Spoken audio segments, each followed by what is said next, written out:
and went to work in one of the biggest psychiatric hospitals on the planet. Nobody was interested in what these voices were telling schizophrenics. And it was like, it was clear that whatever they were saying, it was affecting their behavior. But they just weren't curious about it. I'd ask all these staff people, well, what are they and what are they saying? And oh, they're just hallucinations. Just don't pay any attention to them. But they weren't even curious.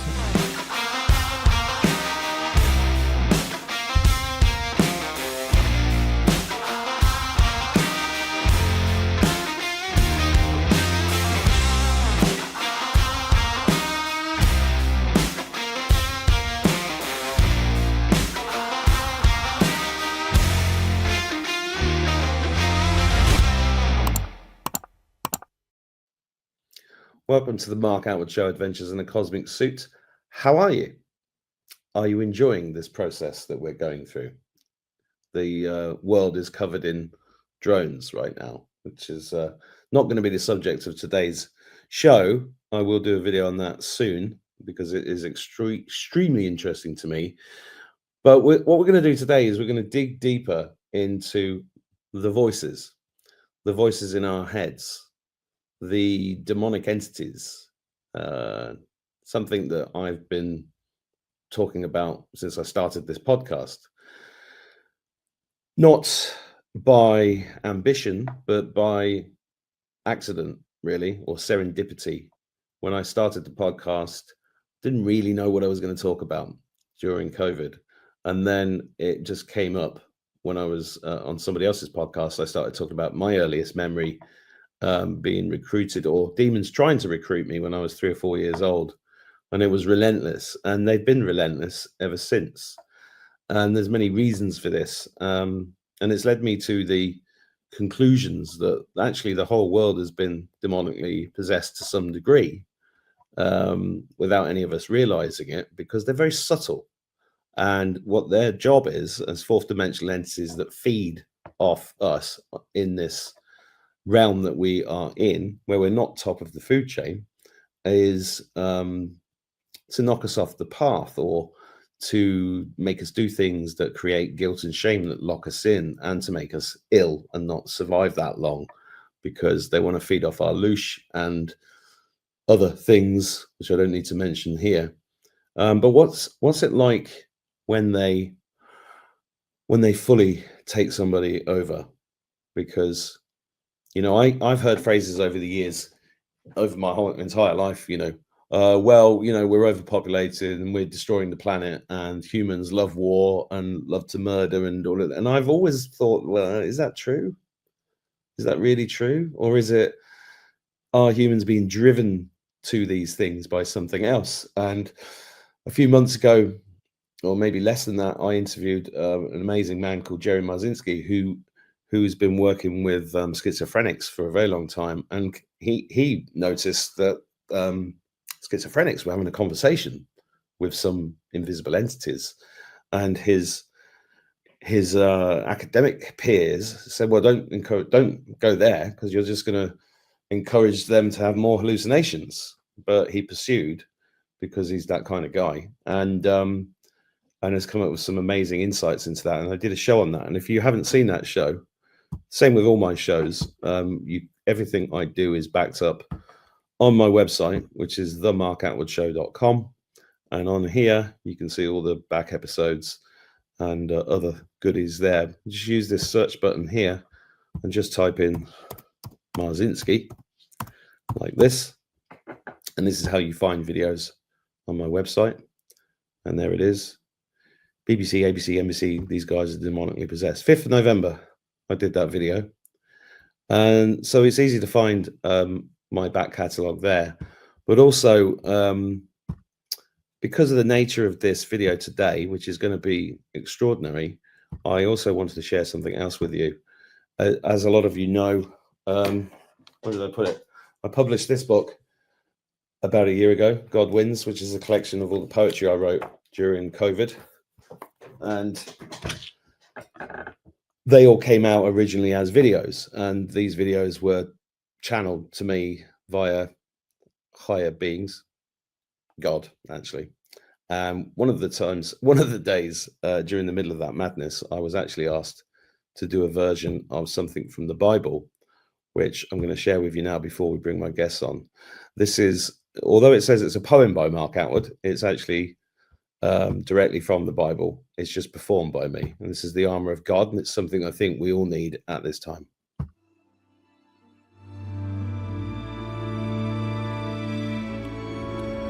It is time to put on the whole armor of God, that you may be able to stand against the wiles of the devil. For we wrestle not against flesh and blood, but against principalities, against powers, against the rulers of the darkness of this world, against spiritual wickedness in high places. Wherefore take unto you the whole armor of God, that you may be able to withstand in the evil day, and having done all, to stand. Stand therefore, having your loins girt about with truth, and having on the breastplate of righteousness, and your feet shod with the preparation of the gospel of peace.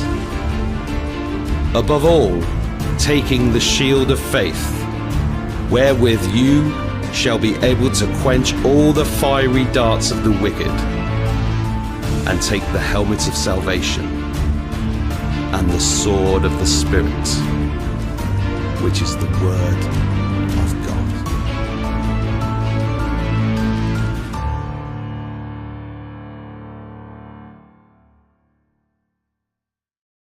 Yeah, so there we go. The armor of God has been extremely useful to me over the last few years, and features heavily in this book, Weapons of Mass Protection, which I wrote with Abby Wynn, which is Practical Tools for Spiritual Warfare. And there'll be a link below the video where you can get all of these things if you're interested in. But for today, I want to bring back my illustrious colleague and guest from Tucson, Arizona, Jerry Marzinsky. Hello, Jerry. Hey, Mark. Glad to be back with you again. Great to see you. Okay, let's tell the audience why you're back this time. Well, we got an amazing guest I brought on. Her son was a psychotic killer. She lived through this. He is now on a maximum security in a maximum security prison in isolation. That's how dangerous he is. He was completely taken over by the voices. And I've been studying these voices for most of my career and wondering what they were. And it surprised me when I got to first graduated from grad school and went to work in one of the biggest psychiatric hospitals on the planet. Nobody was interested in what these voices were telling schizophrenics. And it was clear that whatever they were saying, it was affecting their behavior. But they just weren't curious about it. I'd ask all these staff people, well, what are they and what are they saying? And oh, they're just hallucinations. Just don't pay any attention to them. But they weren't even curious. I mean, there were hundreds of staff at this hospital. Not one of them was curious about what these voices were saying. And so I started asking them. And when one of them told a psychiatrist, I ended up in front of that psychiatrist the next morning on the red carpet being told, you will not ask any more questions about the voices. They're hallucinations. And what you're doing by asking patients about what they're saying is you're reinforcing their hallucinations and making them sicker. And he ordered me to stop. Okay.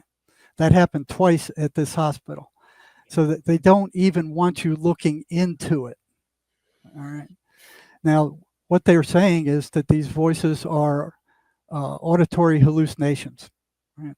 So in all the books I studied, I went, well, okay, if they're hallucinations, they're word salad. They don't make any sense. Hallucinations are all over the place. They're positive, they're negative, they're all over the place. But what I found is that these voices ran patterns. And one of the first patterns I found were they were consistently negative. They didn't sway from that. And my first question was, what holds them consistently negative? Why aren't they neutral sometime? Why aren't they positive sometime? Why aren't they like hallucinations, which are all over the place? What holds them on that negative trajectory? All right. The second pattern I found was they were anti-religious.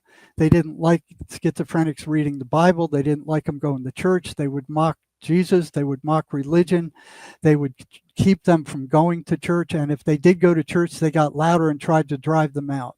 The third pattern I found was that they were energetic parasites. After these voices attacked these patients, they were energetically drained. They didn't have any energy left.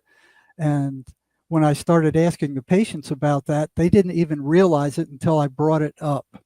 Right?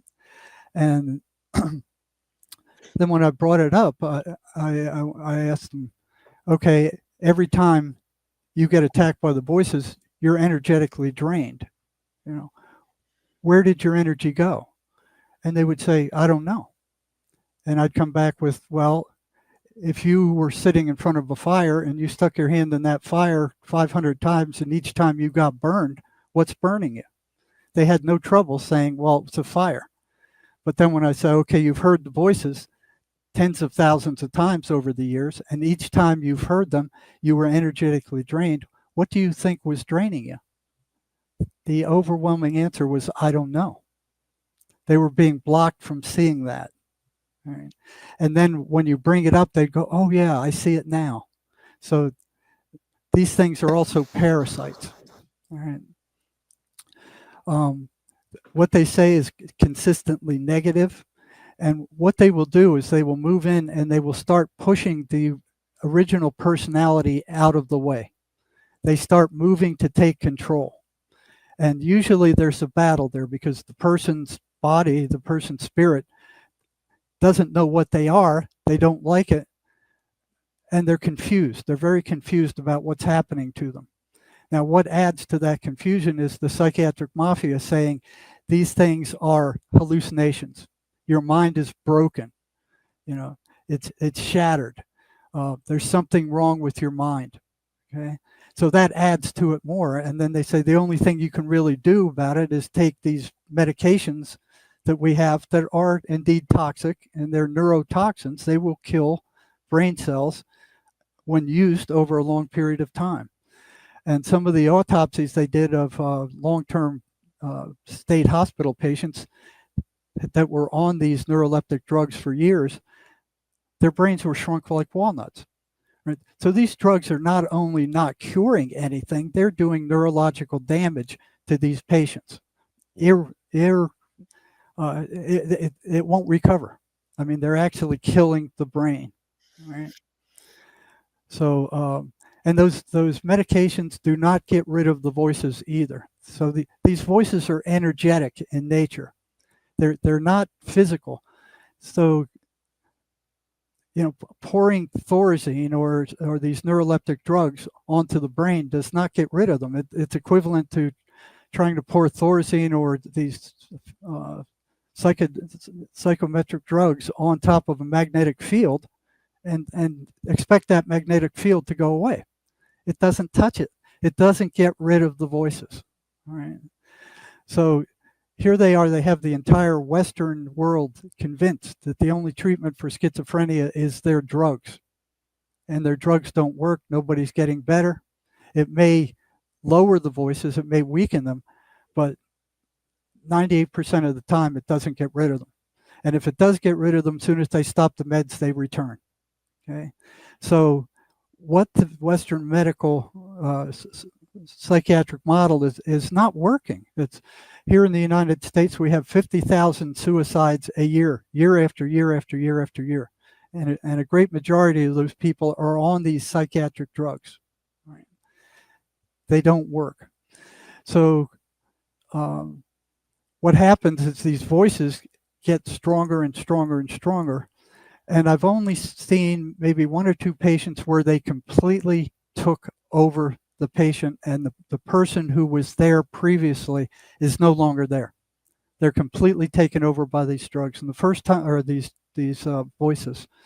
And the first time I saw that, I was working psych crisis in a hospital emergency room, and this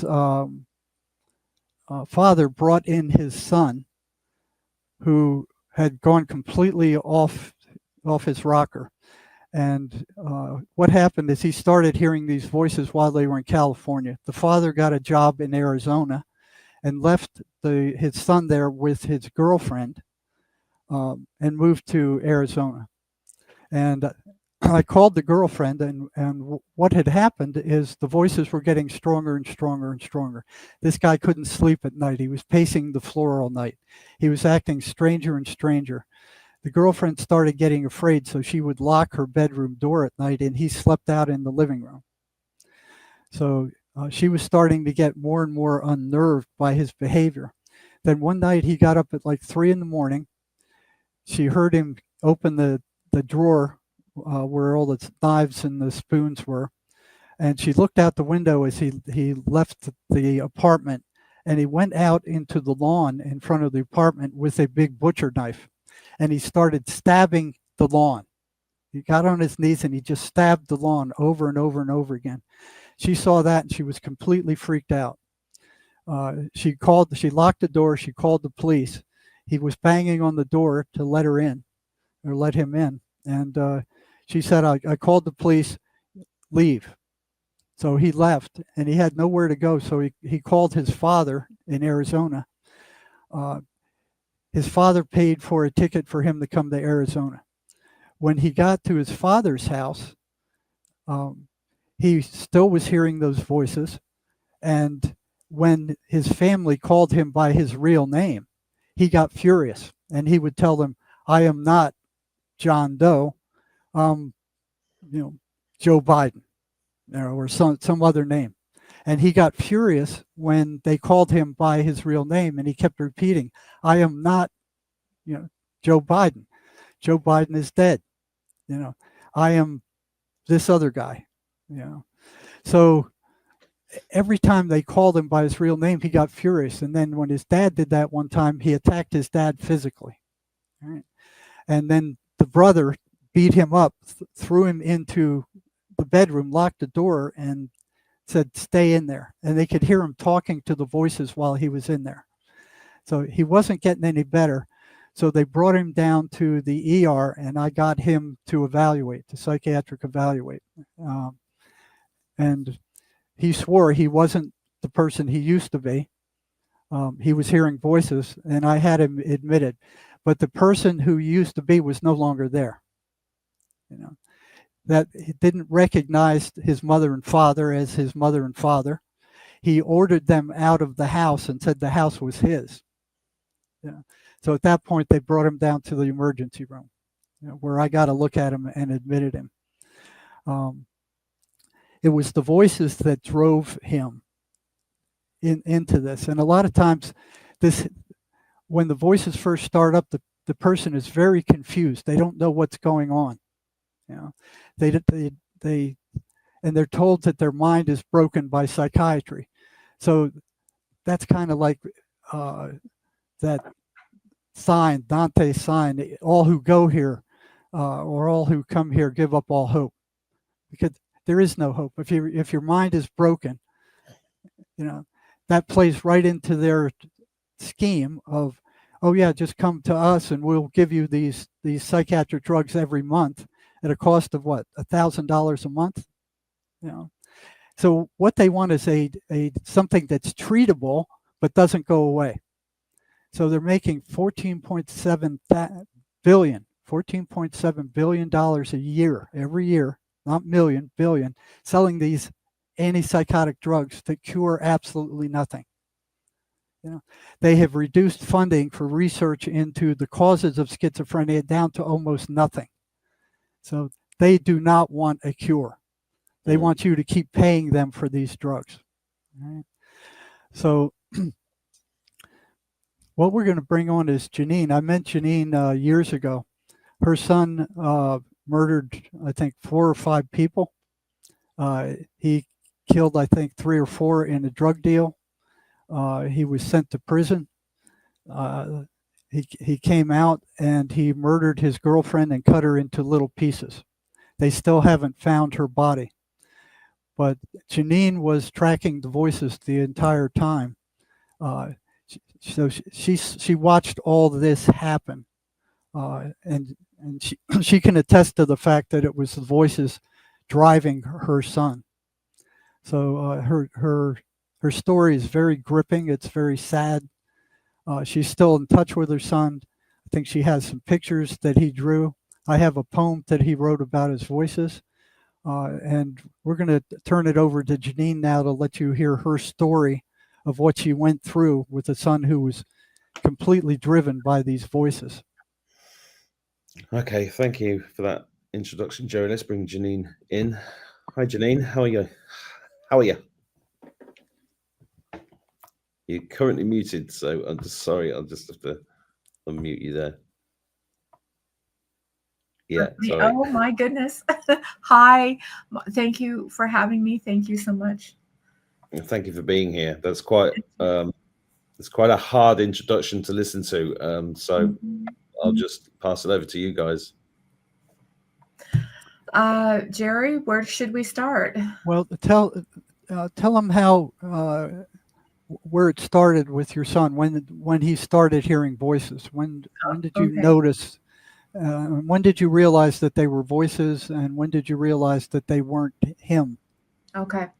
So first of all, I had Donovan at a very young age.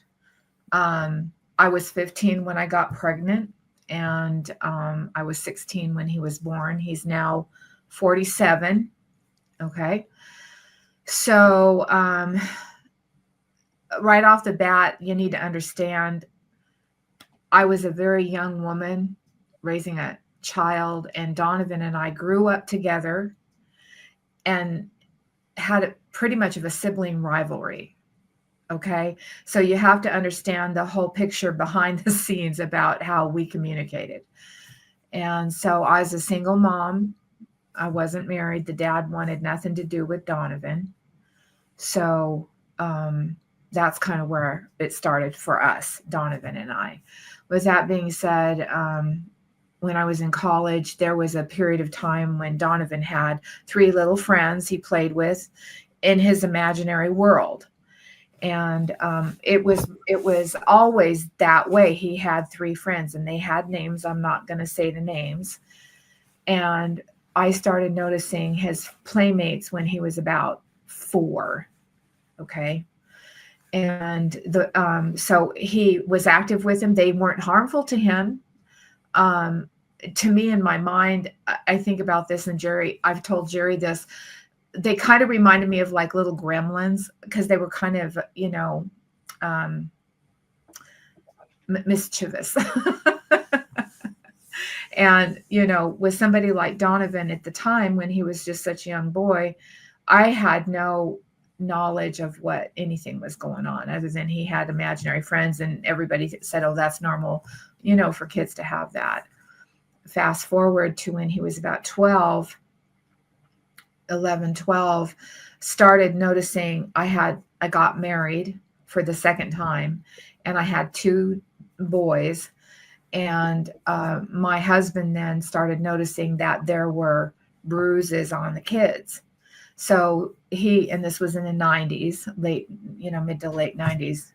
And it wasn't, it was actually in the 80s, because it was in the 80s, because my youngest one was 1.5 years old, and my other one was a little bit over 2.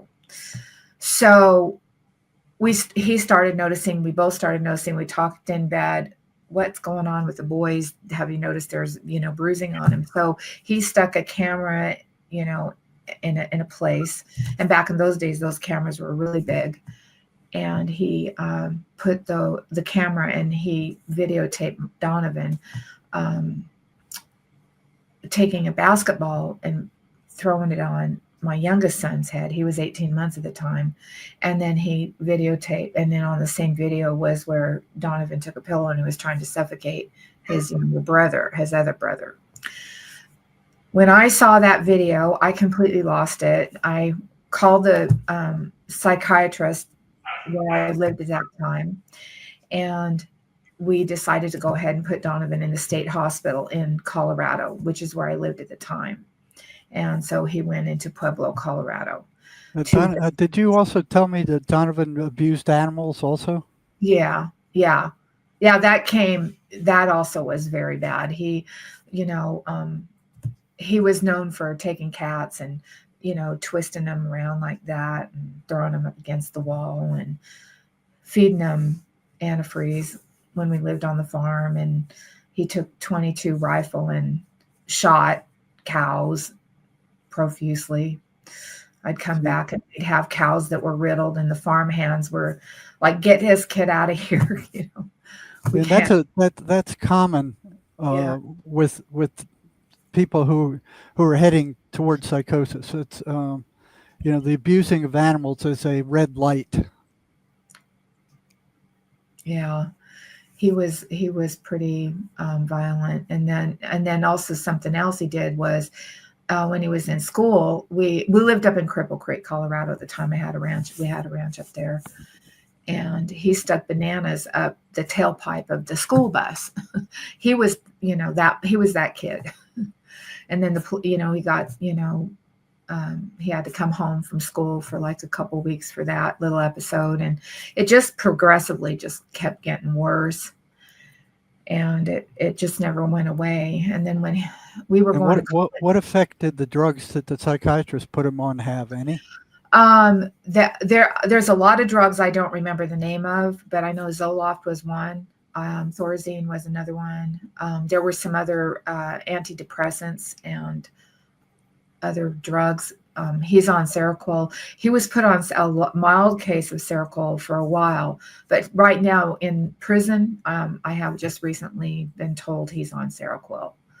So he's still on Seroquel, he's probably been on that, Jerry, since he was 15. Yeah, which is an antipsychotic drug, a mild one.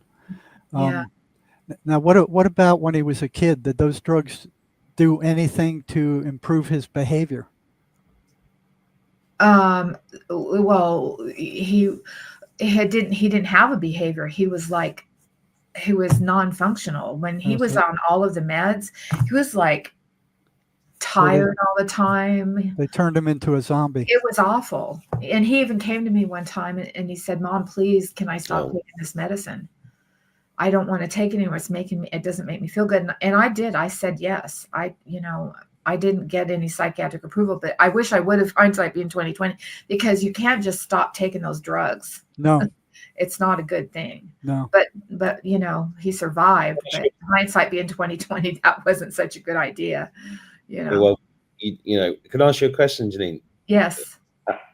I mean, as you're telling that story, I'm just thinking about it as a parent, and that I know that happened over years, but yes.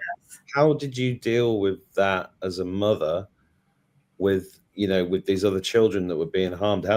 What kind of communication were you having with him? Well, with Donovan, so that's a very good question, Mark. What happened was that husband at that time, we ended up filing for divorce. He kidnapped my kids and took them to South America. Whoa. So from the time that within 6 months after that incident happened, my husband then left me for my bridesmaid, took my kids to South America, and I didn't see them till they were 8, 9 years old. So they were out of the picture. So there was nothing that was said to those kids. Yeah. And so as adults now, and even when they came back, they felt like I had abandoned them. They didn't understand the whole story, but they were also lied to.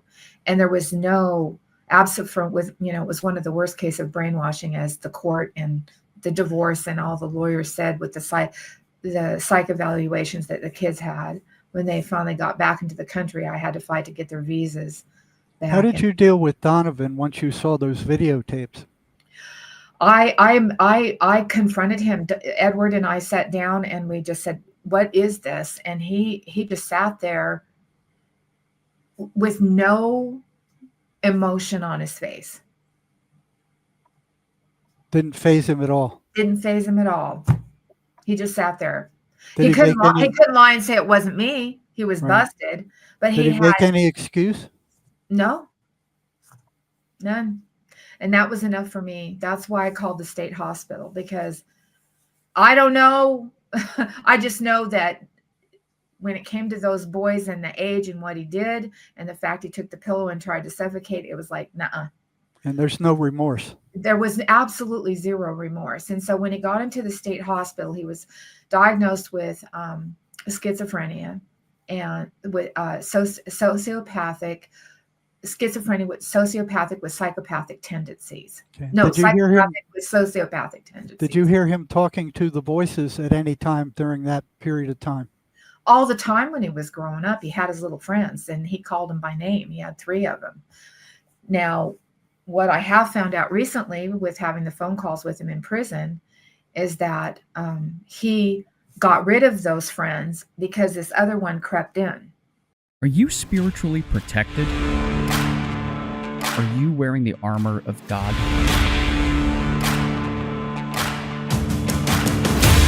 Are you prepared against the principalities of darkness that currently wreak havoc in our world? Spiritual warfare is a very real thing. Weapons of Mass Protection is the explosive and practical 5-star best-selling book from authors Abby Wynn and Mark Atwood, who both agree that humanity is in the midst of the biggest spiritual awakening in human history.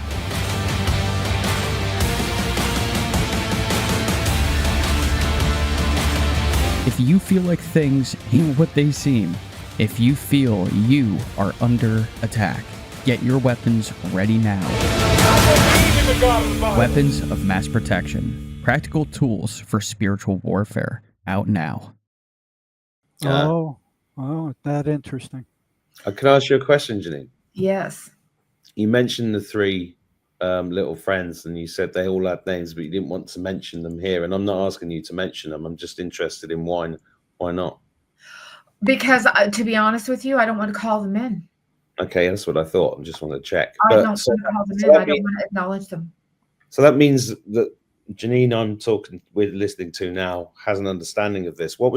Did you have this level of understanding of it then? I assume not. Oh, good night. No. I was very pro-medical being a psych major. I was very pro-medicine, psychiatric help, all that, until I wasn't. When Donovan was in like about 17, I knew that the drugs weren't working, and because it never stopped the voices that he had and the anger that he had and all the other things that went along with when he went into his psychotic episodes, Mark. It was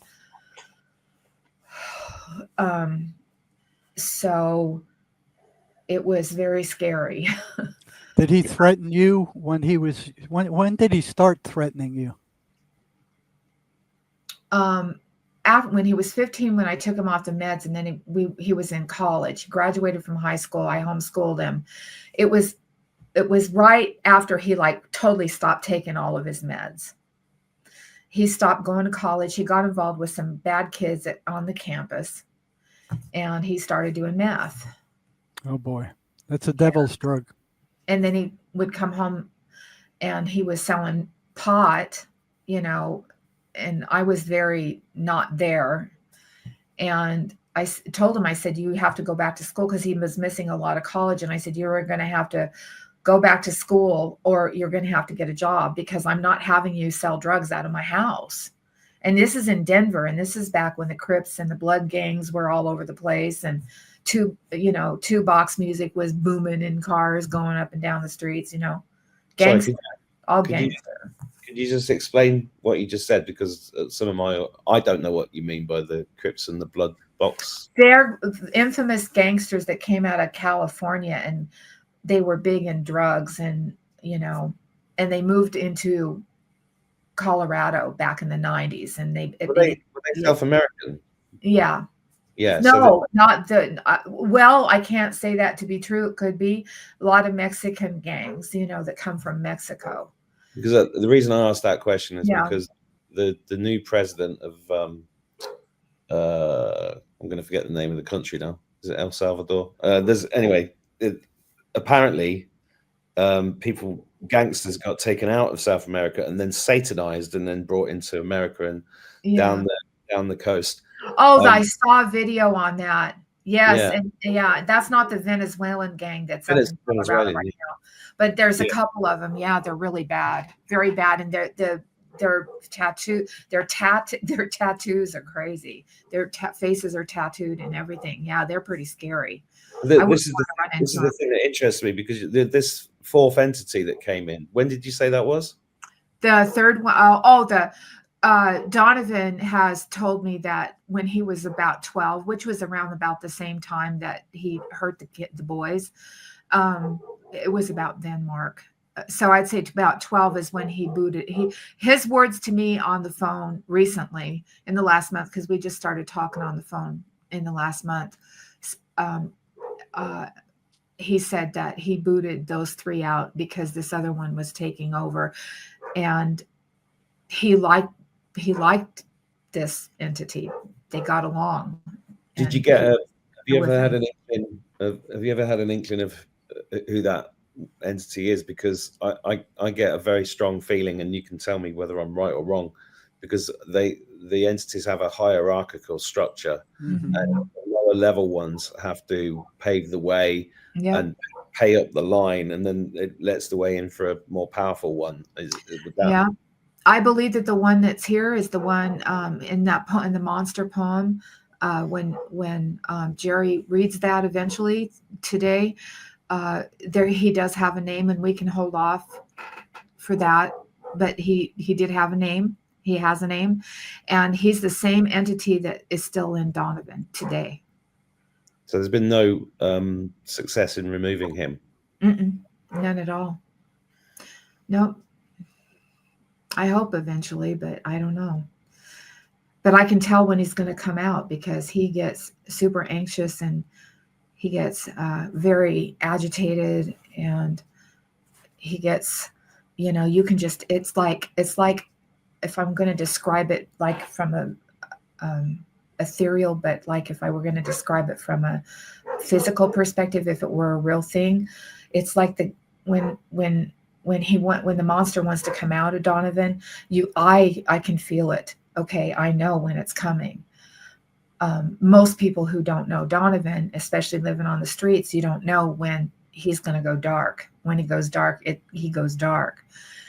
But when you're living with him, when I was living with him, you could feel it's almost like, to describe it, it's like you can almost feel like he's coming out of Donovan's body, because Donovan's whole demeanor completely changes. He's not even... He's first of all, he has super strength, and the first thing I have to do is get him away from me, as far away from me as I can possibly get him, because he's very strong. He can be very violent and and he has very long arm span. It's part of this blood type thing he's got going on that was on his dad's side, but his fingers, he's 5'6", but he has a 5'9", almost 5'10" arm span. Because a man's arm span or a woman's arm span was what their height is, and his was abnormal. When he went into the state hospital, they pointed that out. It was part of this, I don't know, thing they did, this test they did. Did he ever talk to you about the voices, hearing the voices, or did he keep that quiet from you? He just had conversations with, the three ones, but this other one, the really ugly one, I never really ever heard him have conversation with him, other than I saw what he was like when he had his psychotic episodes and the monster came out. But there wasn't really any, I can't say that, because I'll tell you something. When the monster was getting ready to come out, he would be talking, like he would be guttural talking, but the voice that was coming out of him wasn't necessarily his. It was talking. It was very guttural, and he would be stomping around the house and having conversation. And I would say, "Are you talking to me? Is there something you need to say to me?" I need Donovan here. I need Donovan to be present. I would have to go into that place when I finally understood how to deal with Donovan's schizophrenia after many years of it. It was a matter of getting him in a place where I would call upon him, and that was through my own therapy. When Donovan gets ready to go into the psychotic episodes, you've got to ask him to come back. I want Donovan back. I want to talk to Donovan, because it's almost like DID, but it's not. Because the monster, when he's out, he's very hateful towards me. He's very aggressive and very hateful and evil. You know, Totally evil. And that's common. It once they start taking somebody over, anybody who tries to help them becomes an enemy. Yeah. You know, and mothers don't seem to understand that. They're very confused with that the voices see them as an enemy. And a lot of them don't understand that it's voices that are driving these people at that point. I think had Donovan not been diagnosed with schizophrenia, and had I not known, I don't know how I would have dealt with it. So on that level, even though it was really bad news at that time, I am still to this day very grateful to know, because I had to learn how to navigate those waters. But I'm going to tell you right now, Mark, and anyone who's listening, with where I was in my life at that particular time, in school and a teacher and music and all the things that I was doing, I was very much aware of what other people thought. So I swept Donovan's schizophrenia under the rug.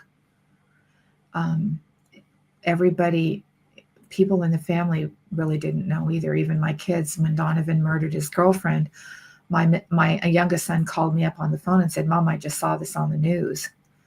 Can you please tell me what's going on?" You know, I didn't know Donovan had schizophrenia. Why didn't you tell me? Well, first of all, they were kidnapped and taken to South America. I didn't raise him. I said, that's something that your dad should have told you. He knew.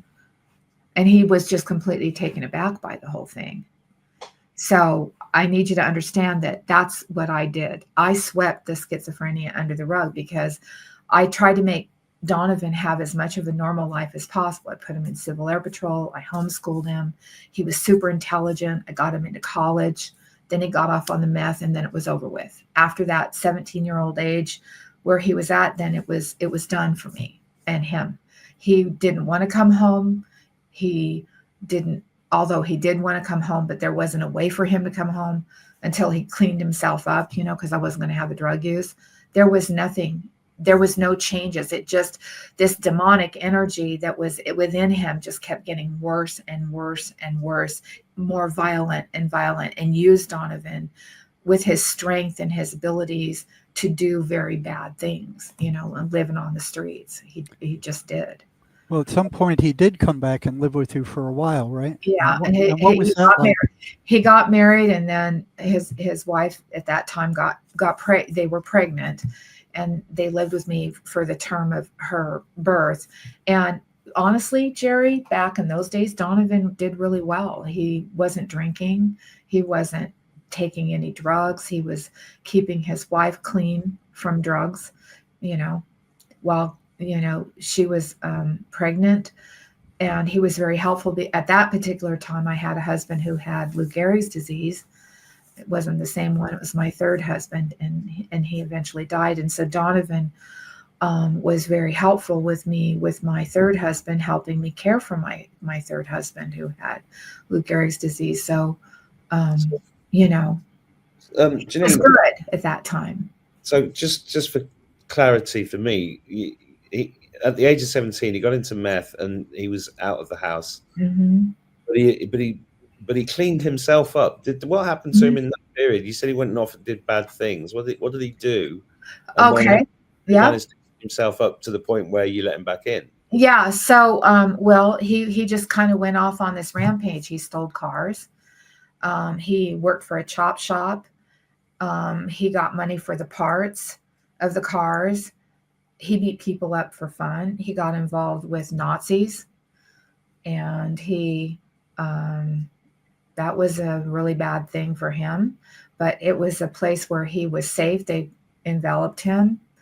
And that was not good, but he was also very independent on the streets. So he was chaotic.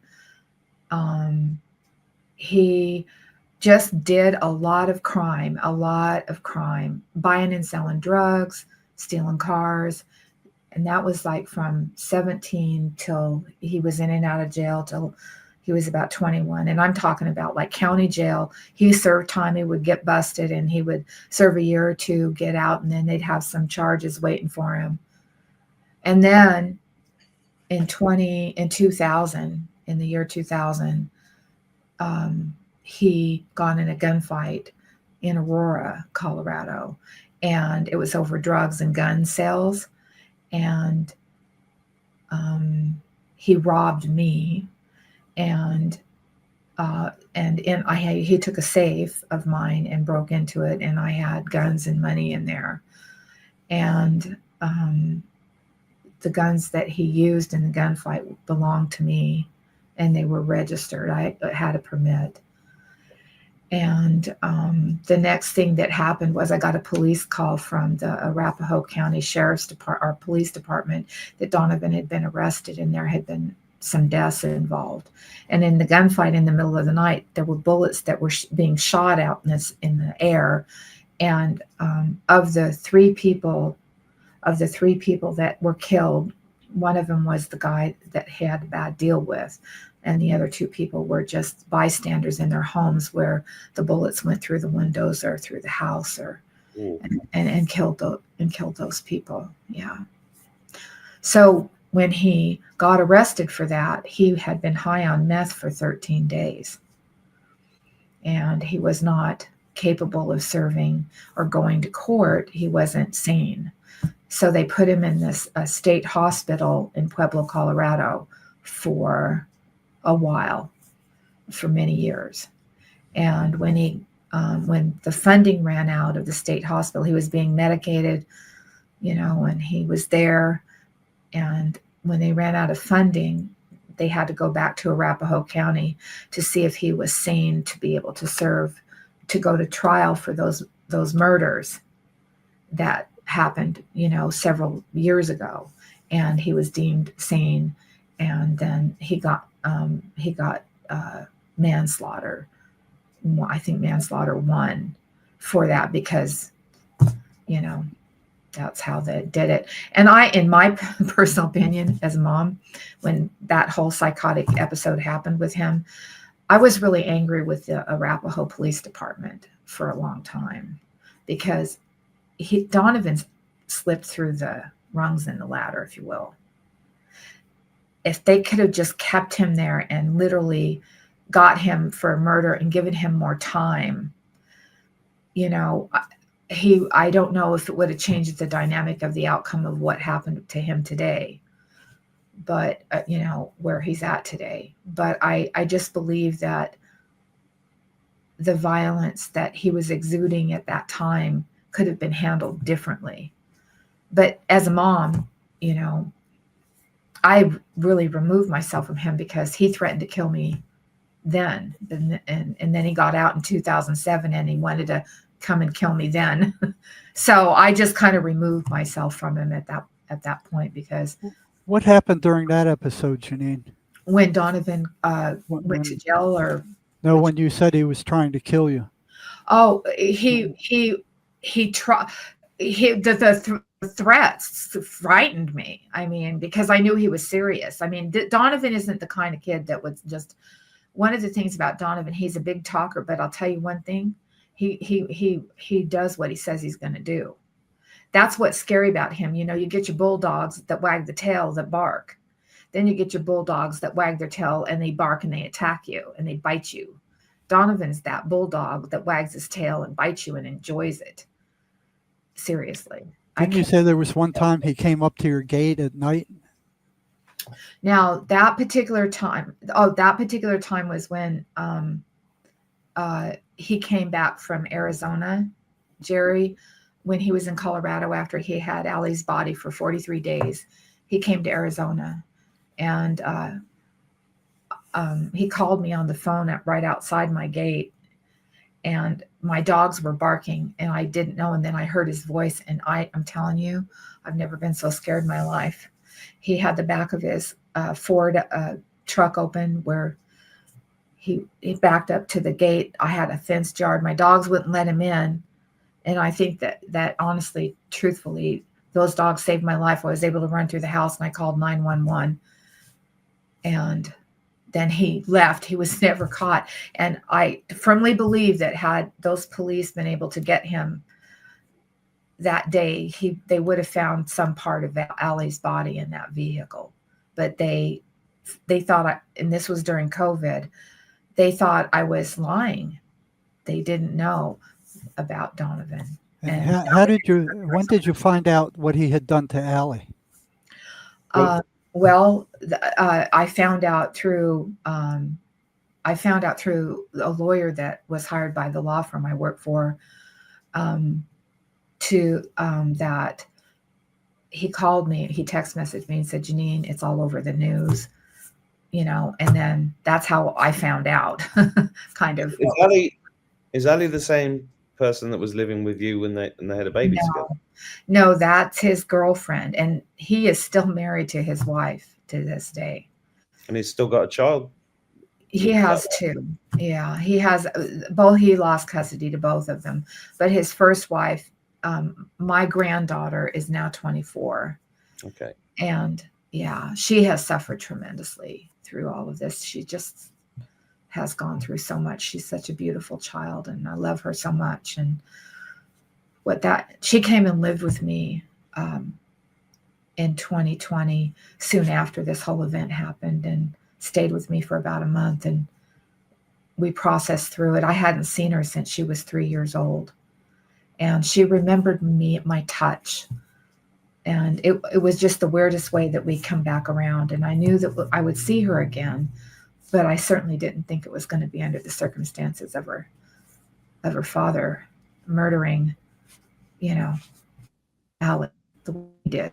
So, yeah, Donovan hasn't realized, he's realizing now. I told him on the phone the other day, you seem to not think anything about how your actions affected other people's lives. Well, it wasn't just mine.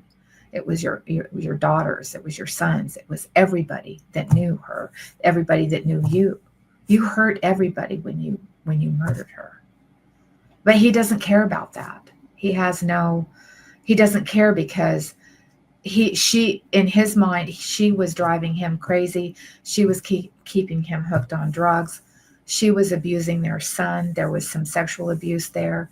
And when he found out about all of that, that was his reasoning behind him killing her, which I don't believe. I think there's more to it than that. I tell him so. How did you find out what he had done? When did that happen? When Donovan murdered Allie? Well, so first of all, I'm going to go back to 2020.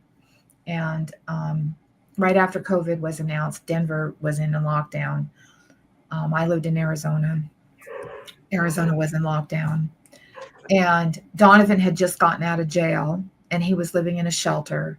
And his birthday's in April, Mark. So his birthday's April 24th. On the evening of April 24th, I had a very bad feeling in my stomach. And I hadn't heard from Donovan in about 3 days. He usually called me every day. I hadn't heard from him in about 3 days. So I made a decision. Well, actually, God was just saying, you've got to call the police, that get a wellness check on Donovan, because he had been fighting, and I had just recently found out he had moved back in with Allie, and she had a restraining order on him. And I told him if he goes back to her, I was never going to talk to him again, because we all knew that if they got back together again, there was something bad was going to happen. He was either going to kill her or she was going to kill him. It was that serious. And so I called the Arvada Police Department, Jeffco, Arvada Police Department, and they did a wellness check, but they went to the wrong apartment, even though they had her current address, because she had ripped off a 7-Eleven for those vape cigarettes or whatever they are. And so, she was pending that court case. And I got a recorded call that I still have to this day that will be part of the book I'm writing. They said, well, we went and checked it out. The people that, we checked out wasn't your son, you're just probably a worried mom. I'm sure he's okay. They're just hunkering down because of COVID. Famous last words. So I got that voicemail later on that night. It was in about 8 or 9 o'clock at night. I was like 8:30, and I got the voicemail about 10, but I didn't listen to the voicemail to the next day. Well, then Donovan calls me up when I'm getting ready to go do a hike just to get out of the house. And he told me that, first of all, whenever he called me and Allie was in the background, that she was always saying, "Are you calling your bitch of a mom?" And you could hear her just saying things about me, back there. And I said, "I can't hear Allie. She's not cussing me out today. Where is she?" And he said, "Oh, she's at peace. She and I made peace." And this is on the 26th of April. And I said, "I have to go. I'm going hiking. Quit calling me on Sundays." The next day, which was, I believe, a Monday. Yeah. He called me. It was on the 27th, whatever day that was, and of 2020 of April. He called me about 10 o'clock in the morning, and he said to me, "Mom, I need to talk to you. I've done something really bad." And I said, "Well, Donovan, there isn't really anything much worse that you could do than what you've done. Why don't you just talk to me about it?" And he said, "No, you don't understand. I've done something really bad." And then he proceeded to tell me that he had stabbed Allie 15 times. And she was dead, and she was laying in the bed in a fetal position. And while I was on the phone with him, he was picking her up and carrying her into the bathroom because she was telling him that she needed a bath, she needed to be cleaned up. These were the voices in his head telling him what to do. And I said, "Donovan, please, I'm begging you. Please don't touch her. Call the police, please. Whatever happened, if it was self-defense, whatever, just please don't touch her body. Just leave her alone." And he couldn't do it. And he hung up on me, and that was the last time I heard from him. We never spoke again until recently on the phone, just about a month ago. We've been writing each other letters, but I hadn't spoken to him. And that's how that went down, how I found out what Donovan had done and what he was going to do to her. Because I knew that if he got her in the, bathroom, in his state of mind that he was in. So they still haven't found the body, right? No. Nope. Did he ever tell you what he had done to the body, or did you find that out some other way? I had to find all of that out through the police department and through the newspapers and through the news, the news reports that were coming across the radio waves, if you will. And I saved everything, and as a matter of fact, I sent you, when I first met you, I sent you that article that was from one of the newspapers, I think, after I had met Sherry Sweeney and read your book. So yeah. Well, that was really difficult. I'm not going to kid you.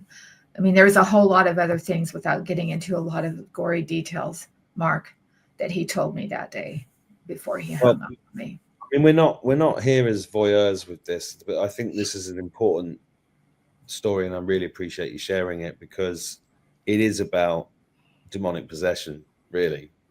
And yes, it is.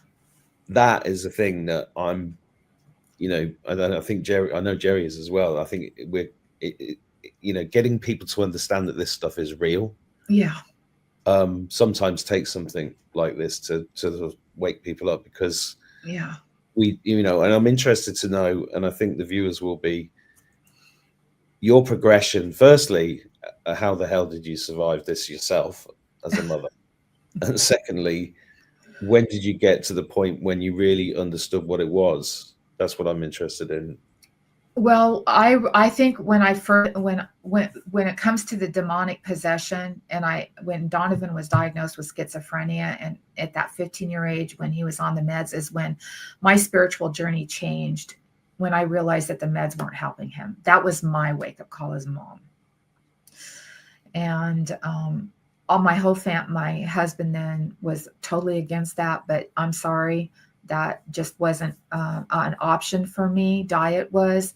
Getting him active in like Civil Air Patrol and other things was, getting him in a social environment and getting him, stability and structure was important, because Donovan he's a Taurus and he really enjoys structure.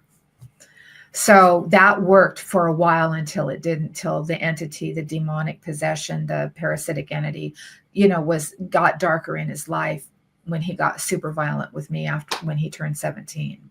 And this was when we were going through the divorce, about the kids, finding the videos and all that stuff. It just imploded, exploded and imploded at the same time, actually. So when I did find out, that became a journey for me, but it also was, so we're talking about, let me see, what would be the years, 1990, 1, 2, 3, 4, 94, 95, 96, 97, 98, 99. Okay, in these years, there was a lot of changes in the world that were going on, I believe, but some things that you just never talked about was schizophrenia and mental illness.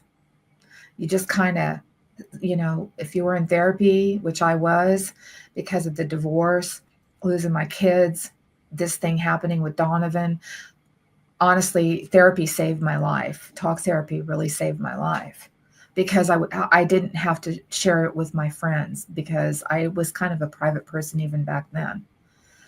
So the therapy helped me, but it didn't change what was going on in my life at that time. It was just a devastation. It was like one war zone after the other, and a fight, always constantly a battle, a spiritual battle. And I was 33 years old, and I felt like, God, do I have to go through any more of this? What is going on, and having that. And then there was just one day, I just looked up and I said, I'm doing a terrible job at managing my life. Can you just please come in and just do something here, because I can't do this anymore. If you're going to use me, please just take my body and guide me in the right direction, do something. But I need to understand what my role is here, because it was like a hamster wheel until I had that awake moment of self-realization that God is trying to tell you something. He's stopping you all along the path, and then finally embracing that. And the situation with Donovan was a little bit different when he murdered his girlfriend, because that part of my life, I realized, okay, that's my journey to get from point A to point B, never understanding that Donovan would ever do something as bad as what he did. So when I went through that journey with Donovan, it was the most horrible thing I've ever gone through. I have no words to even express to you because it was 2020 and there was no therapy available. Nobody knew how to navigate the waters of COVID. I got double lung pneumonia, and I was sick for 6. And plus I was managing a high profile case at the time. Still am doing that, but I had to take a sabbatical for 18 months. The lawyers were just profoundly wonderful with me. I don't know what I would have done without their understanding. Janine, what was your communication like with him once he got locked up in prison? Letters, mostly till recently. Letters. What were those like?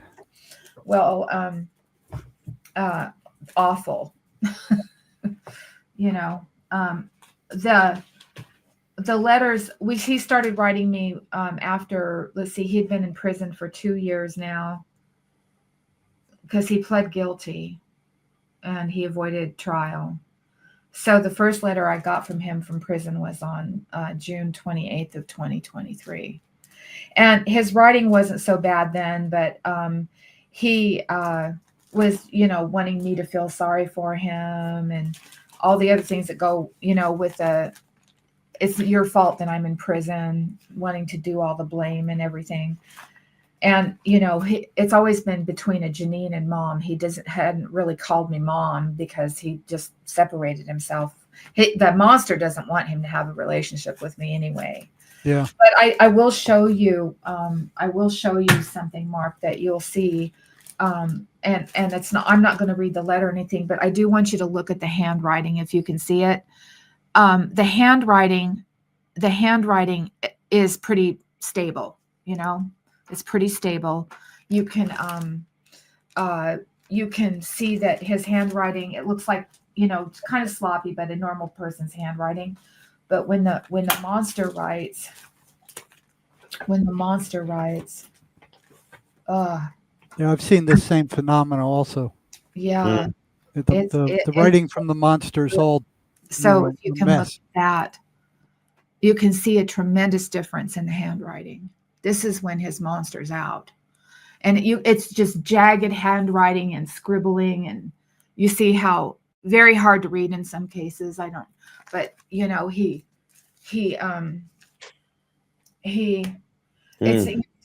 that was one of the worst letters. Jerry knew that. As a matter of fact, Jerry said, please don't talk to him anymore. And I really did it was an awful letter. It was, yeah. It was it was one of the worst letters I've ever heard in my life. You said you had some pictures he drew also, Janine? Yeah. So this will be a good example of what schizophrenia is. And keep in mind, Donovan is on the high spectrum of violence. Okay. Not all schizophrenic people are like Donovan. I want you to understand that going into this. So Donovan, I'm going to tell a story. So in the mind of a schizophrenic person, and I can pretty much say that this is probably how it is with all of them, but not all of them.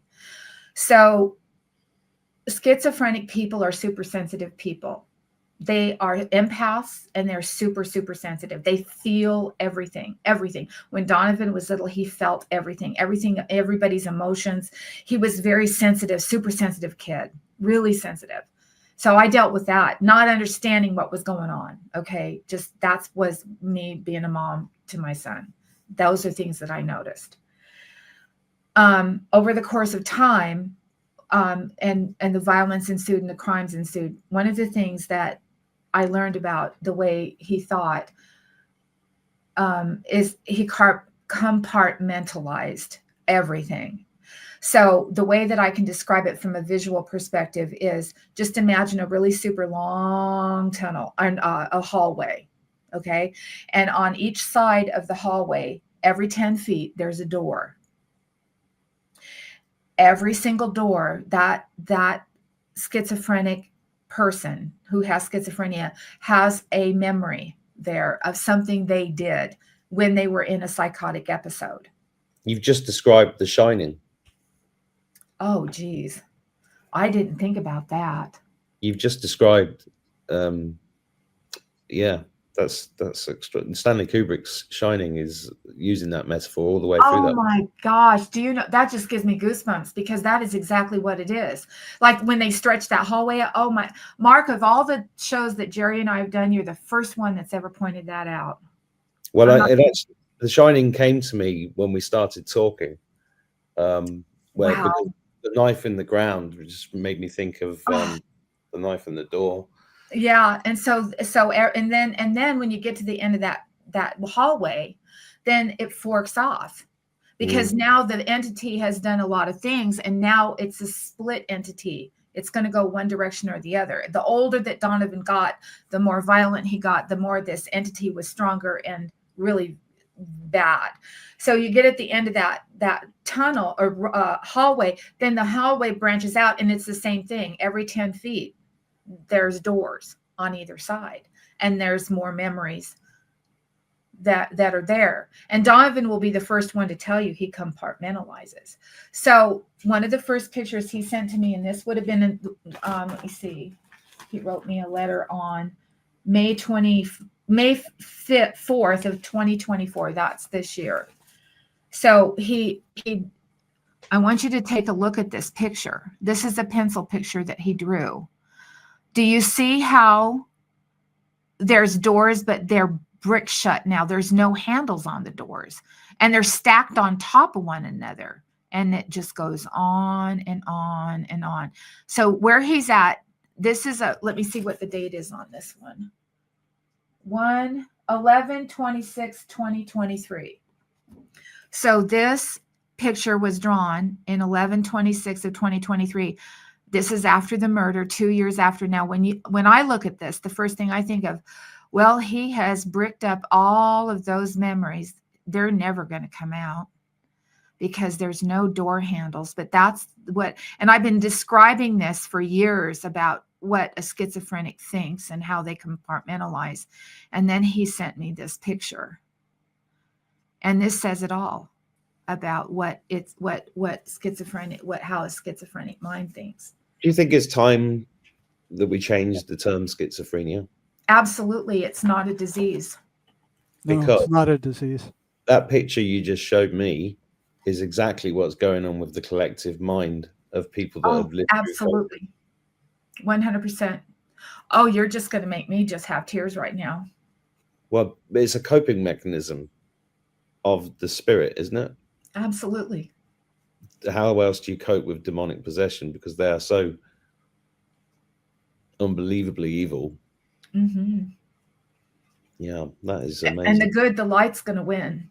When I went to the dark night of the soul after this, it took me 2 years to come out of it. Yeah. Well, I was going to ask you that because obviously the way you are is extraordinary, and you know, and you've managed to get through this without closing all those doors and facing it, and that's how the light wins. I think. I don't know what Jerry thinks of that. I embraced the darkness, and I learned to walk with it. Yeah. I sunk into it. I sunk into the depths of the dregs of the darkness. I don't think I've ever been in a place of such darkness as I was those years. Yea, though I walk through the valley of the shadow of death. That's what that means, isn't it? That's right. There was a YouTuber by the name of Trevor Isley, and I will say his name out loud. He saved my life. He had some great series on the Dark Night of the Soul. Love that man. He saved my life. His videos did, because I listened to him over and over again, and he got me out of the Dark Night of the Soul. I want to show you another picture. He sent this to me at the same time. He just drew this picture of this woman. He doesn't know who she was, but she came to him. That's how he thinks. He's a very psychic child. He's a very... Do you know what's interesting about that picture? Isn't it beautiful? Well, for me, you were moving it, but she was moving within it. Oh, wow. I don't know if that's the camera. I see. She's very, there's something about her. I don't know if she was an angel that came into him, but he sent me her. And I treasure this. Yeah. I know I treasure these pictures that he's drawn, because as a kid, I always had him draw pictures. How I could tell where he was at mentally was through his art and his poems. His poems were so revealing. Do you want me to read the poem he wrote about the voices? Yeah, why don't you, Jerry? Okay. Let's go there. I don't know where this fit in as far as a timeline. There should be a date on it. Look and see. There should be a date either in the bottom or the upper right-hand corner. I don't know. Well, this was written in pencil, so it kind of fades in and out. Okay. Okay. So let me see what the title is. It's There Is a Monster is what he entitled it. Okay, and it's written in pencil, so I have a hard time reading it. He said, there is a monster that lives in my head. Let me get my glasses a second. My eyes are blurred. I think he wrote that. I'm certain he wrote that in prison. I don't know exactly what the date is on that. When he started sending me poems back in 1998, when he was in jail, I made him date stuff and number them, so that we could keep track of them. Okay, now I can see better. It says, there is a monster that lives in my head. This monster is real. It's not under my bed. My monster tells me things to do. It tells me sometimes when the news is new. So it's like it's telling him things that he's not getting from any other place. He said, my monster is crying as it spent all the years drowning out my courage and disposing my fears. My monster is strong. That's what I like to think. My monster is coming when it's time to drink. So here he's saying when he drank alcohol, the monster was cut loose. My monster is ready. My monster is strong. What will I do when my monster is gone? My monster will never leave. That is his plan. It overwhelms me when I'm making a stand. So even though he tries to, I've seen this in the prison where one prisoner told me, hey, when I get into a fight, it's not me fighting, it's my voices take over and they're doing the fighting for me. Yeah. So when he says, my monster overwhelms me when I'm making a stand, that's what came to mind for me.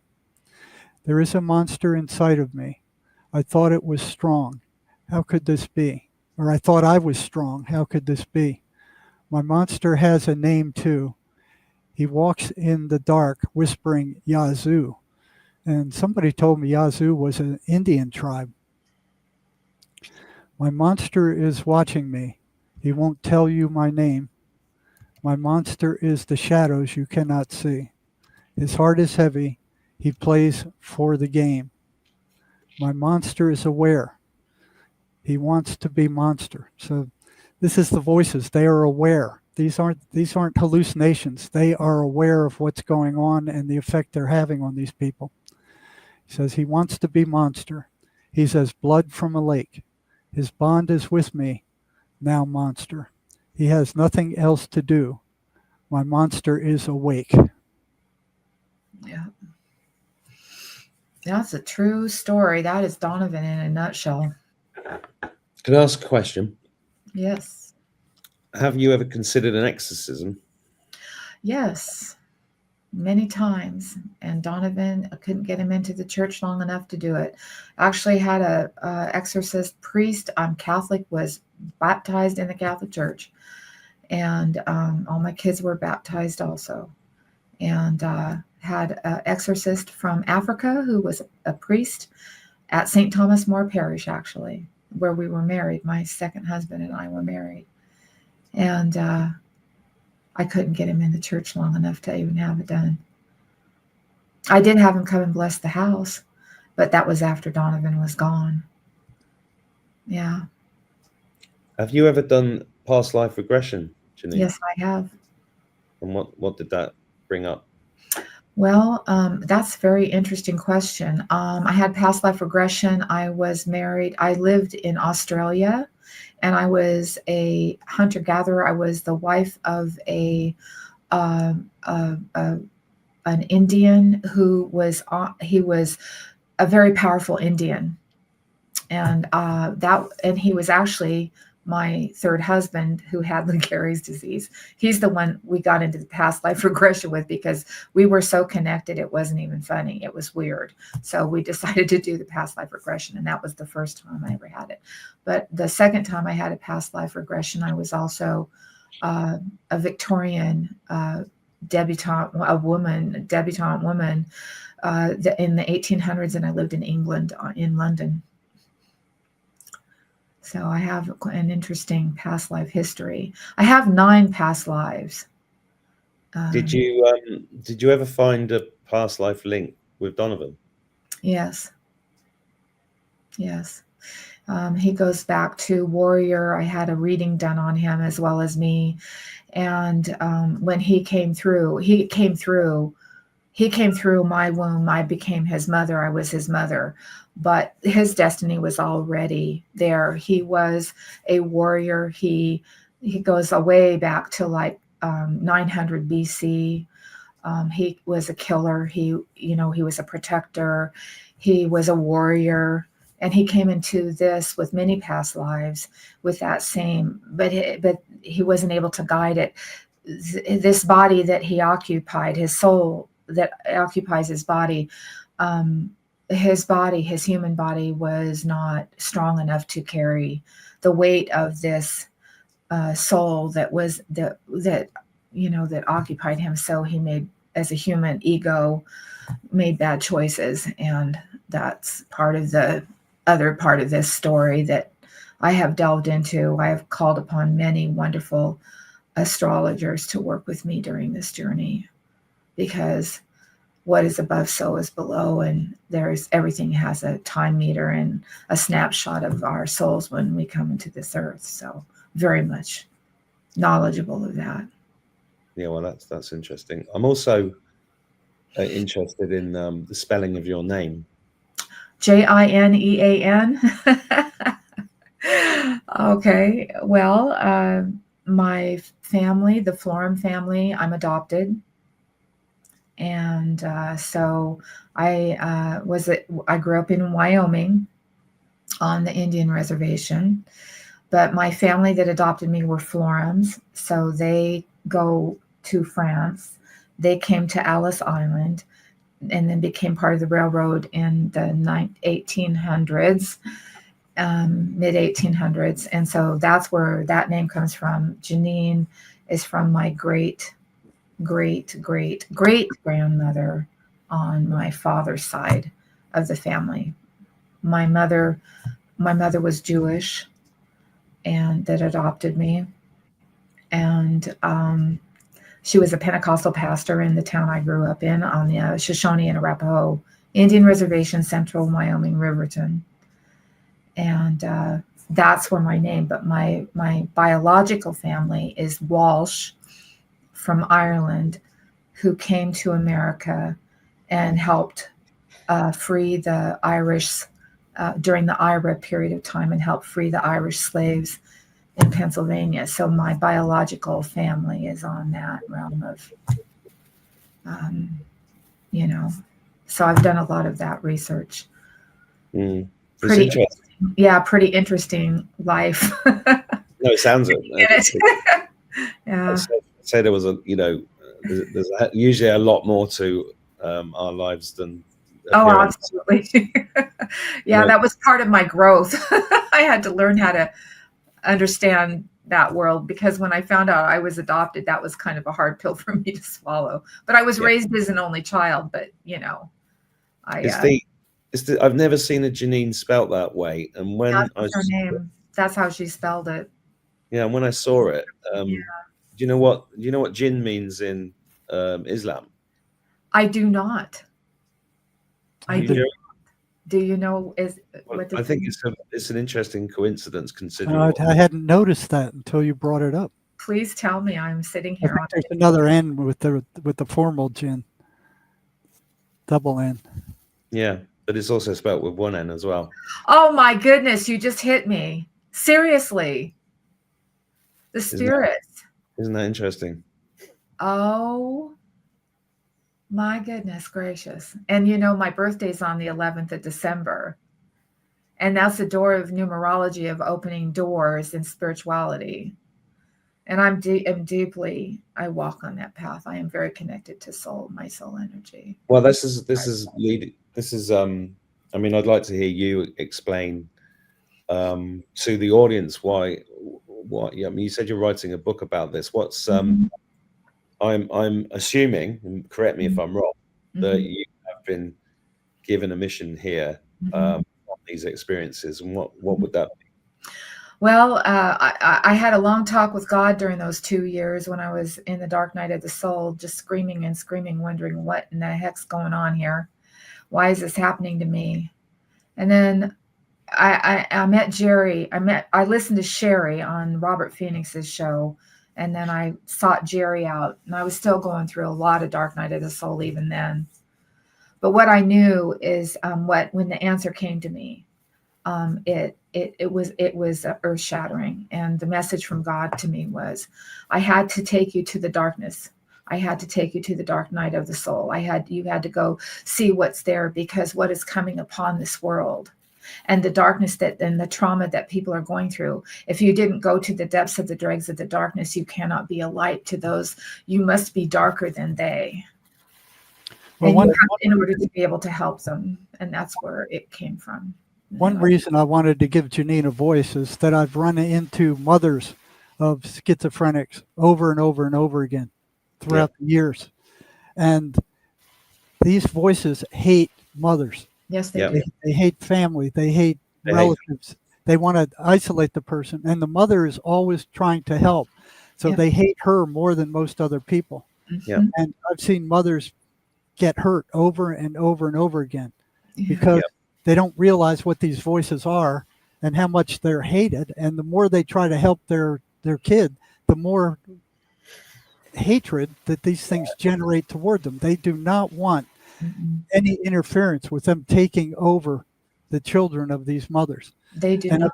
I've seen mother after mother after mother get hurt and some killed by their children, who, not realizing that their children are being taken over or under the control of these demonic entities.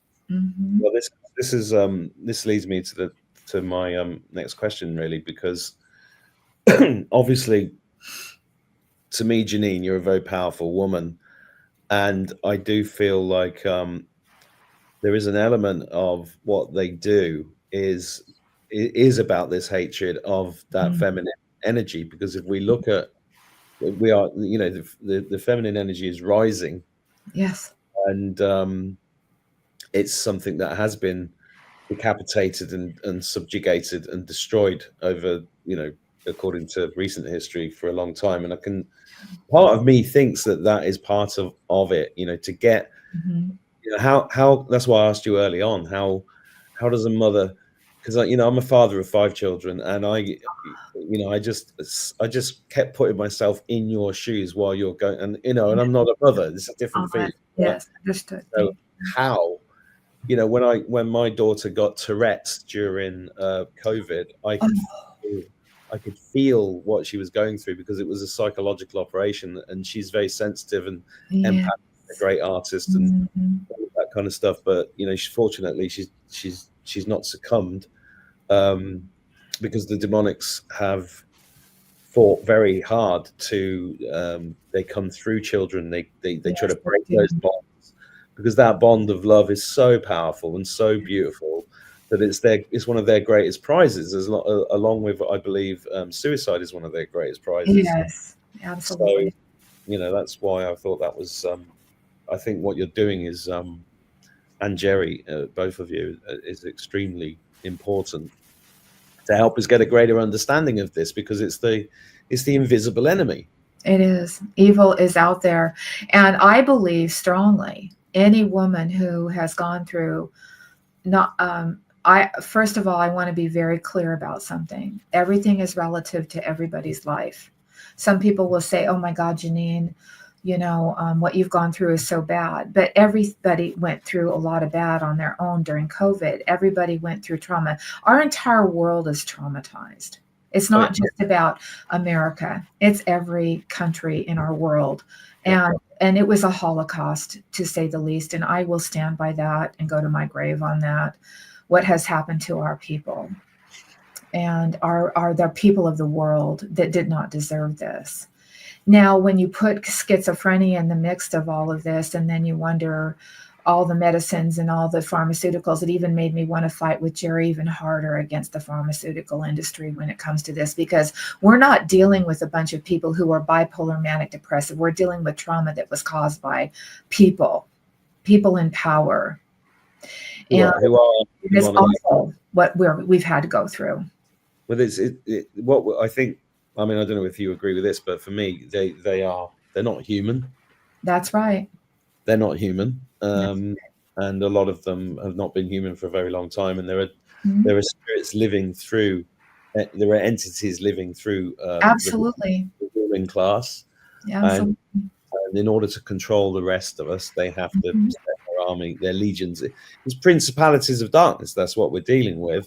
But in this life, it transpires as schizophrenia or psychotic behavior or wars, whatever we've had to live through. So that's why these stories are so important to be told, in order to get a deeper understanding. But on your journey, have you, because when I said at the beginning of the show that I found it very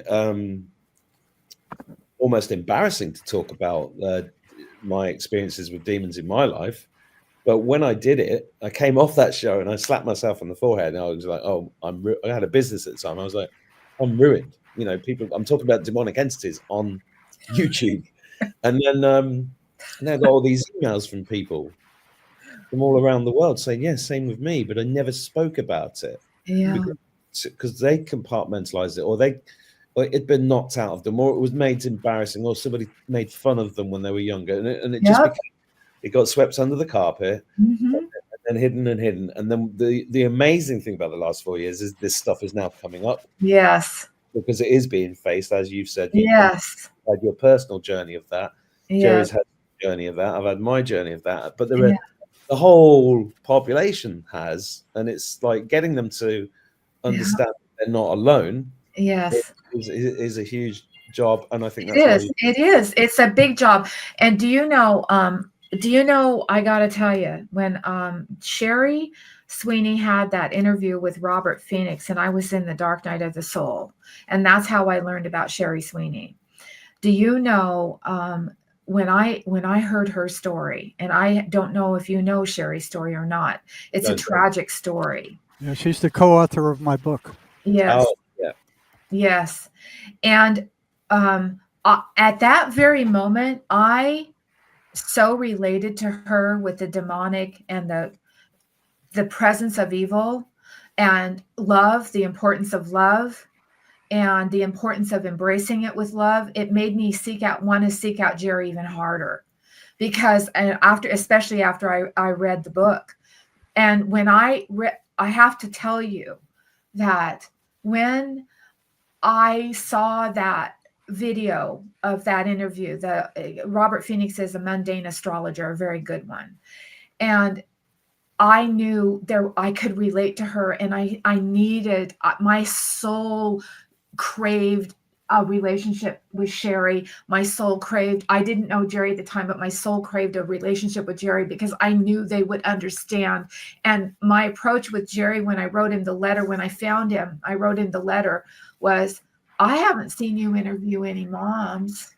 I was wondering if I could be the mom of a schizophrenia, if you would take me on. I have a story for you. And I told him my story in a letter. But that's how strongly I felt with helping get the message. I felt like if there's a way that we can all educate people that schizophrenia is not a disease, and Jerry's already out there already, and that it's a lie. It's absolutely a lie.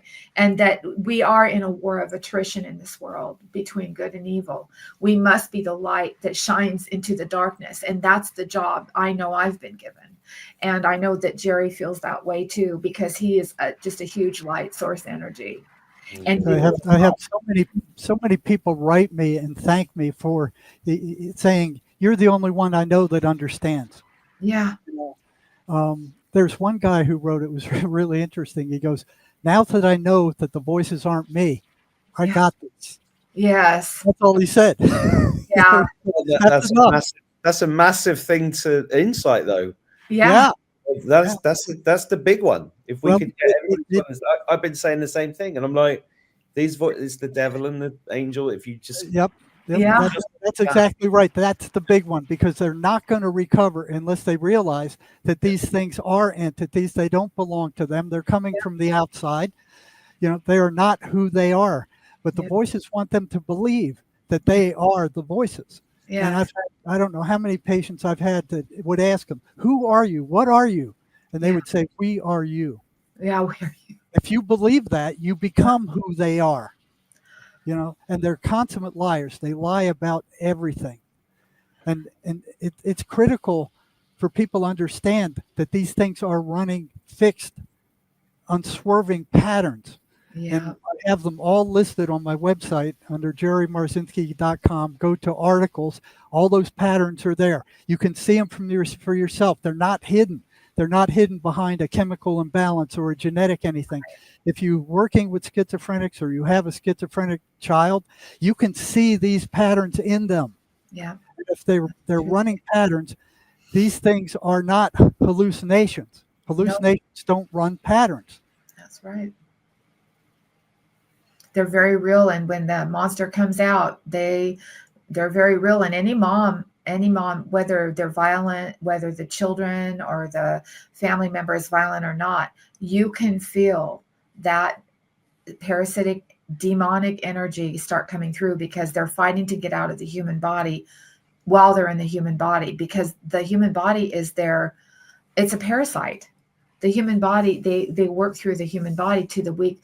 And it's not because the person is actually weak-minded. It's not even about being a weak-minded person. It's about being super sensitive, because sensitive people they feel everything. And the energies, the dark energies, they know that. So they want to grab at that human body. Yeah, they go after the ones that are emotionally and psychologically wounded.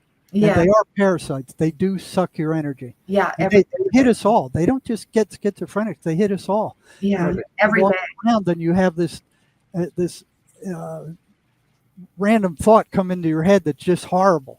I had one guy write me. He said, "Well, you're right. I was behind my boss the other day, and this voice came into my head and said, spit on him." So yeah, they hit us all. It's not just schizophrenic. Mm-hmm. Oh yeah, 100%. The psychiatry, psychology never asked the question, where do thoughts come from?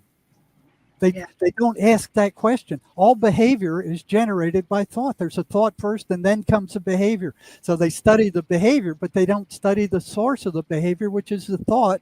And they don't ask the question, where does the thought come from? And that's also true of manifestation. Yeah, exactly. Thoughts become things. Thoughts are things, literal things. And our brains are transceivers. We're transmitting and receiving. So I got it quite a long time ago that they're transmitting in here in order to get us to create this. Yeah. Right. Our That's own exactly prison. Right. Yeah, our own prison. Oh my goodness. Yeah, that's what we're breaking out of. Yeah. Yep. That's We've got two more optimists here. This is good, and this is people who've been through a lot, right? So if you're I have a poem for you if you want to hear it. It's a short one, but this is one I picked out for today. It's called The Lost Ones. He wrote this on 8/28/2005. He was in prison at that time for the 3 murders in that gunfight I was telling you about. So it's called The Lost Ones. And I thought it's kind of interesting how this one's coming about with what we've been talking about, because it talks about God and it talks about souls. What about those that are forgotten, for the souls that roam in a realm that no one knows, and the icy feelings you feel when they are near, trying to heal cowards that was. Should I start over? Start over. Yeah. I'm so sorry about that. That was switched off. Honestly, my WhatsApp was not on my computer, and it just rang. It wasn't. I made sure I turned because it often happens to me. That was a definite fiddle. I apologize for that. Jerry and I have these kinds of things that happen to us all the time with these little buggers that pop up in our lives that want to interfere. See, that wasn't a coincidence. No, I know. Yeah. So thank you. So it's called The Lost Ones. What about those that are forgotten, for the souls that roam in a realm that no one knows? And the icy feeling you feel when they are near, trying to heal cowards that was given in this world's other dimension all alone. And they show themselves so very often and cause mischief in their dealings to show all of us fear. Some try to warn us of imminent doom, and some by anger they are driven, screaming so loud, but no one could hear. This is somewhere that I might go, that I fear, lost in the darkest shadows of grief, crying for salvation. Next will never be, never getting relief, reliving each moment of my fate, of my passing in that hour, my soul for the darkness to devour, where I will become one of the lost ones, forever trying to repent, way too late, a reject from the heavenly gate. When I was going through poems, Jerry said, pick one that you can read. That one just jumped out at me. I've never read that one before. I mean, I've read it before. It's it's in my database, but I felt like it was such a good one. I didn't know where our conversation was going to go most of the time when you do these shows. You never know kind of which direction they're going to go. So it kind of leaned towards the soul part of it. And I think it's important to understand that people with schizophrenia, they're human beings. They're not demons. And yes, are they capable of doing really awful things? But are the demons that live inside of them capable of doing awful things? Absolutely. My son is a prime example of that. But it doesn't mean that they're any less of a human being. And just because, I mean, I can promise you with everything I am, I would never wish anything of what I've gone through. When you talk about relabeling schizophrenia, it's huge because, there's so many people on the YouTube channels and some of these people that talk about, I think I went schizophrenic for a moment. And I cringe when people say that. It's like, oh, you just don't understand. Please don't use that word. You're using it so wrong. That's not what it's about. Don't call upon it. Please, I beg you. But people have gotten to use it like it's a really cool term. There's no freaking thing cool about schizophrenia.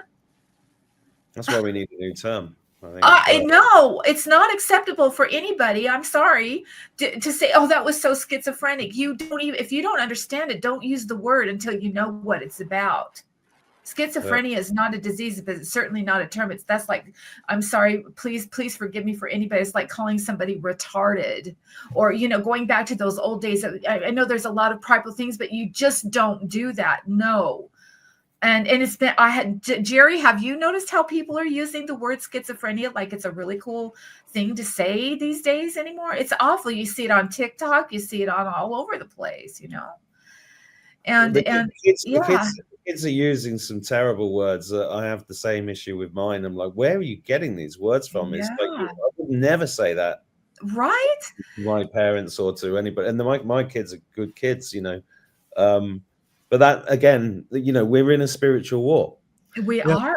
This is the thing that not everybody's grasped yet. Yeah. That's why you can't explain it in normal terms, but you can. And the changing behavior that we've seen over the last 10 years, at least, on a mass scale, is because these fourth dimensional entities just showing themselves more and more and more, which is the good thing, I think, about this, actually. They're surfacing. Yep. We're seeing. We've got our swords out and we're going to cut their heads off. Well, yes, we're done. That it's a spiritual warfare, and it is, and that's why I love Jerry's work so much, because Jerry has been able to get across all culture barriers. I wish we were more popular in America than we are in Europe. I mean, Jerry's videos are all over the place in Europe, France, Australia, Africa, America, maybe once in a while. We just did an interview with somebody in Mississippi, and that was the first American interview Jerry and I have done. Isn't it, Jerry? Maybe? I think so. Most everybody else is not in America. I've got the majority of my audience is American, so this is.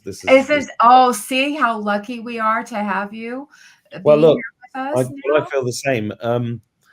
I would. I'm going to have to wind it up because I've actually been making dinner for my kids. And, there you go. No that's problem. That's why they're ringing, because they're hungry. And I've made them a very special lasagna. It's taken hours, but and this is it. I have to get back to normal life and having, holding all these thoughts at the same time is a part of this spiritual war, and very grateful to you for sharing that, and for Jerry to bring you onto this show. I'd like to also ask about the book or anything, if there's a place where people can find you. Can I direct them anyway? Here's the book Sherry and I wrote. This is the Sherry that Janine was talking about. Yeah. And this will tell you how we came to the conclusion, Sherry and I both, that these voices were not hallucinations. Yeah. I actually had one prisoner whose voice came out and told me, "You have no right to interfere with our way of life. Yeah. Mm. I've been quoting you since you told me that on my show a lot, because it resonates hugely. I think that's the kind of thing they used to say to me when I was a kid. Yeah, that's the one that woke me up. Yeah. Isn't it amazing the levels of waking up that we all go through? You know, I look back, as much as it was a trying time for me in 2020, 21, 22, and just about a little bit of 2023. We all have our own journeys, and look how we're connected today, getting this message out.